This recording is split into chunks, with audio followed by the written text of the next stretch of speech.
Having a baby is supposed to be the happiest time in your life.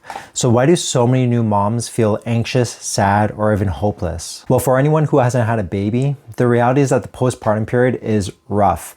You're not sleeping, you're figuring out feeding, pumping, diapers, and on top of that, mom's hormones are in chaos. And one thing that most people don't realize is that postpartum blues and postpartum depression are not the same thing. So baby blues is very common and happens to about 70% of new moms. It starts a few days after birth, mood swings, crying easily, feeling overwhelmed, but it's usually mild and resolves within 2 weeks. Postpartum depression is much more serious, it lasts longer, it feels heavier, and it interferes with daily life and relationships. It often manifests as persistent feelings of sadness, hopelessness, or guilt, trouble bonding with your baby, or feeling like things would be better off if you or your baby weren't around. One tool that really helped us as we went through the postpartum period was the Edinburgh Postnatal Depression Scale, which is a pretty simple 10-item questionnaire that you can easily find online. So my wife and I would sit down once a week and I would run the questionnaire with her that includes items like, have you been able to laugh and see the funny side of things? Have you been so unhappy that you've been unable to sleep or you've been crying? Have you blamed yourself unnecessarily when things go wrong? Have you been anxious or panicky for no good reason? The thought of harming yourself has occurred to you. Doing this together gave me insight into what she was really feeling, even if she wasn't saying it out loud.